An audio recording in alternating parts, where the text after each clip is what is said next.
lecture series. This one's based on Griffith's book, Introduction to Electrodynamics. Now I'll start with Coulombs law, which is where practically everyone starts from. Now this is about finding the force on a test charge Q due to a single point charge, lowercase q. Now that is at rest at a distance r away, where r is like a radial distance. So the formula is given here, where this is a Coulomb force, which is a constant. Sometimes it's written out like this as kappa, and these are the charges over r squared. With this is the unit vector. Now epsilon naught is the permittivity of free space, which is a constant and equals this. Now the force is proportional to the product of the charges and inversely proportional to the square of the separation distance. R is the separation vector from r prime located at q to r located at uppercase q. So r minus r prime, where r is its magnitude and r hat is its direction. The force points along a line from Q to uppercase Q, and it's repulsive if Q and uppercase Q have the same sign, because the like signs repel and opposite signs attract. Now the electric field, if we have several point charges Q1, Q2 up to Qn at a distance r1 to n from Q, the total force on our charge Q is just the addition of the forces, which again is multiplied by the constants here, and then we just multiply through, and these are the products of all the forces adding up, which will give this, or F equals the charge multiplied by the electric field, where the electric field is given here, and charges Qi and Ri squared in summation notation. Now E is called the electric field of the source charges.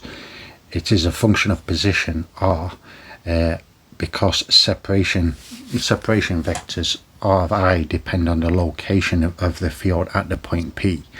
The electric field is a vector quantity that varies from point to point, and it is determined by the configuration of the source charges.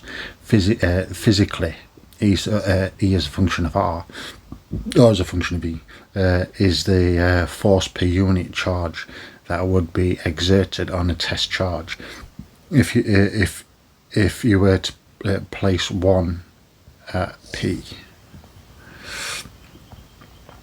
Now here's an example. We find the electric field at a distance z above the midpoint between two equal charges a distance d apart. Now we'll let E1 be the electric field on the left and E2 on the right, electric field on the right.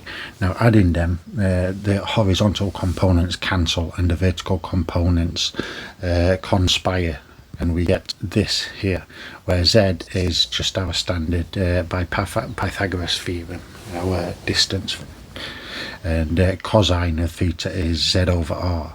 So our electric field is given by this, where z is greater than d. Now if you're far away and it looks like a single charge, if you're far away it will look like a single charge 2q, so the field reduces to this here, where d goes to 0, and as you'll see here, given pictorially. Now here's an example. A continuous charge distribution. If the charge is uniformly distributed over a region, we use the integral here. If the charge is spread out along a line with the charge per unit length lambda, then lambda q equals lambda dl prime, where dl prime is the length of the element length. If the charge is smeared across a surface with charge per unit area, the lowercase sigma here, then delta q sigma is dA prime, where dA prime is an area element. Now likewise we go to a volume element, where we'll use d tau prime, d of q and rho, which is just another charge again. but in a volume element. Now d of q is lambda dl prime, and is approximately delta dA prime, approximately the volume. Thus the fields are given here for the surface is here, and the volume is here. Now here's another example: electric field at distance z above a midpoint on a straight line segment of length 2L that carries a uniform charge lambda. Now this is our distance x along, this is our tiny area, differential area dx, and this is our radial distance, and the z direction is here.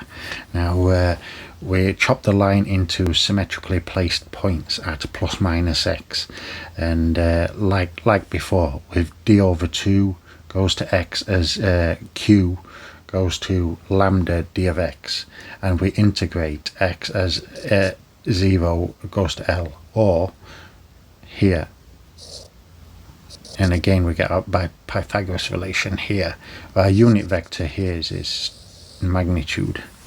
Now dividing these, we get this relation, and our electric field is given thus, minus this, and which will equal this when combined. When integrating, we have to plug in the values of integration afterwards, and we will get this equation here. Now for points far from the line where z is much greater than L, we get a more simplified version here of the electric field. From far away it looks like a point charge, q equals 2 lambda L, in the limit as L goes to infinity. Or for infinite straight wire, it's this much more simplified equation here. Now please do like and subscribe, there's plenty more to come.